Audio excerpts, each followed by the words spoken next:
Today I'm using some of the new polishes that are on pre-order from Bases Loaded Lacquer, and they're part of the Candy Coated Cheesecake collection. Now these all have names that relate to the Golden Girls. So this one I'm using is To Feed the Cat Rose.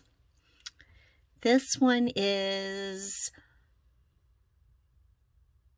I Look Like the Mother of a Solid Gold Dancer. And this one is Uncle Fingerbinger and his 30-pound Rutabaga.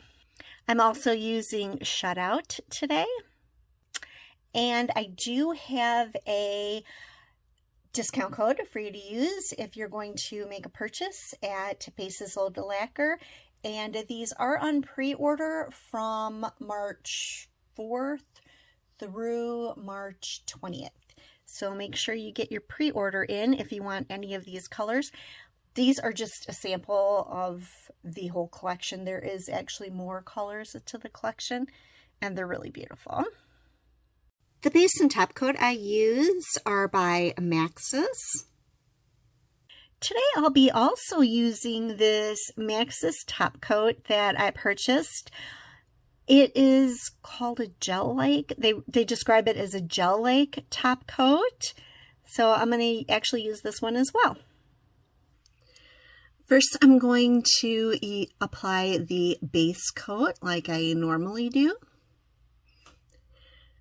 I'm going to apply 2 coats of Shutout to all of my nails.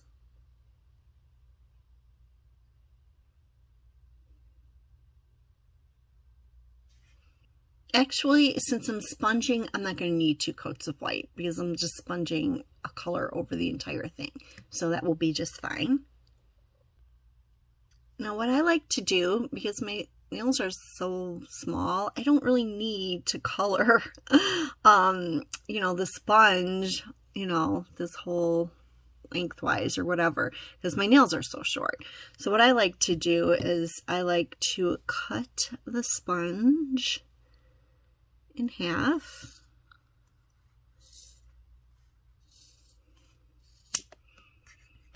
And that way I have a smaller area, so it's not quite, well, actually probably is quite as messy still, but I don't know. It's just better for me. I just like to do this.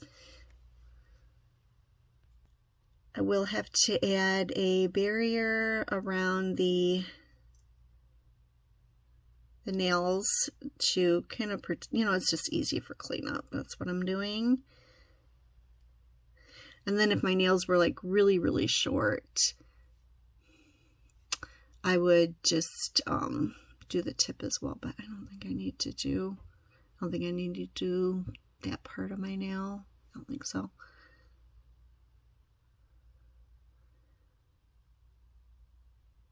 And then I'm just going to wait for that. I'm going to do all my nails and then just wait for that to dry. So for this particular design, I am just going to put some random dots.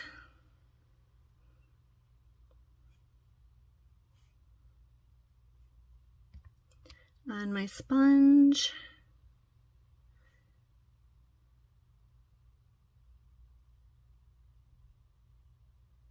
You want to cover up, I want to cover up the white because I don't want that showing.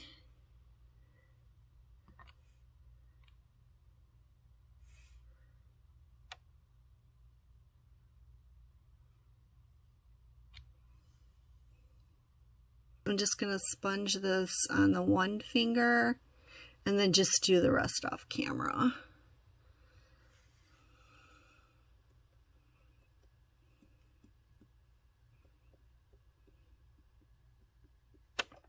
And when you're ready to do the second layer, you're going to put, in this particular design, you're going to put the spots right in the same order that you did before.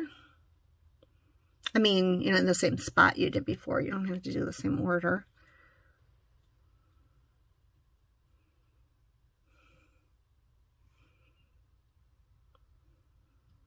A little tip, make sure the, I loosen all the lids on the polish bottles, but make sure they're out of the way so you can't accidentally knock them over. Now put it in the same spot, and you got to wait for each layer to dry before you go in and sponge it again, or you're just going to be pulling up the, you're also going to want, you're also going to want to remember, okay, here it was, which way the sponge was. Because you want to get it in the same spot. So there. I guess the purple is not that really good of a contrast for the green though, but I think it's looking pretty cute. You also don't want to get too much polish on the sponge. You want it to soak up the polish a little bit, or else you're just going to have like a big blob. This time I did the green first and then the purple and the pink when I loaded up the sponge. So it is looking pretty good. It dries pretty fast because you're just putting like a fraction of a coat on when you do your finger. And then when you put the last coat on, you're going to want to remove that right away before the dried polish sticks to it and rips away from the edges, oddly.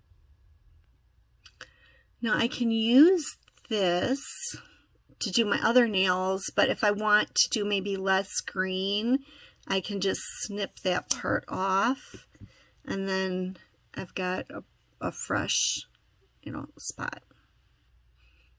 Now if I have a lot of cleanup on my nails, I purchase a bunch of these like little nail polish removal pens, and I just dip it in acetone. I don't fill it up with acetone.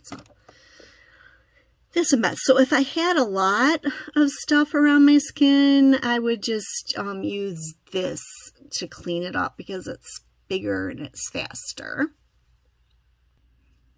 However, if I'm detailing around, just want to get that crisp, clean detail, then I'm going to use my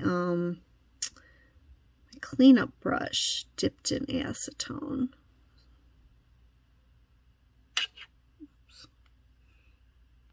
One thing I did notice is I didn't use the tweezers like I normally don't use the tweezers to remove the liquid latex. However, if you're doing something like this, your polish is still wet, and I accidentally dented a few nails, so you do want to use tweezers to remove that liquid latex, or you run the risk of, poking into the wet nail polish.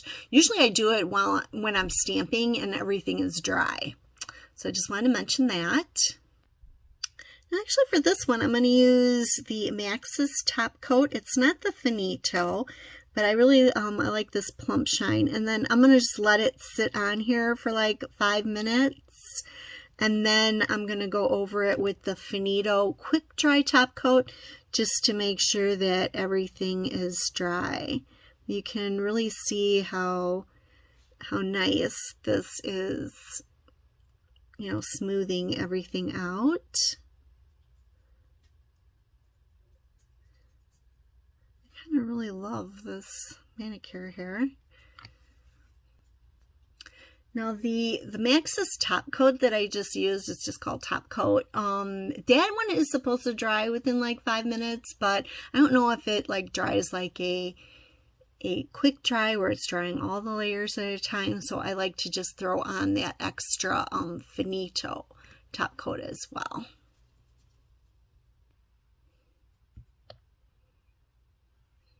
Okay, now I'm just going to add Finito, make sure everything is nice and dry so I don't ruin anything. So here is the finished look. I really like how this came out. Let's take a look at what it would look like matte. I think this looks kind of like cotton candy actually. When you're using a matte top coat, it can be a little tricky because you want to get the edges really good, or else, you know, part of your manicure is not going to be matte, around the, like, the edges. So anyway, so if you get too close to your cuticle, you could just clean that out with a cleanup brush. Now, one thing you want to do, even if you are using matte, you want to smooth out your manicure with the shiny, long-lasting top coat. You want to put that on first because that will smooth everything out. And then when you put your matte finish on, you won't get any lumps, because if there's any imperfections in your nail, the matte finish is not going to smooth that out. It's going to enhance it, you know, like call it to attention, like, hey, this is uneven. It's going to look uneven. The matte top coat I am using is like super matte, and it is Hollow Taco. So the rest of mine seem to be like a satiny kind of matte, but this one's like super matte. So this is what I used for this. So which one do you prefer better, shiny or matte? Thank you so much for watching, and bye for now.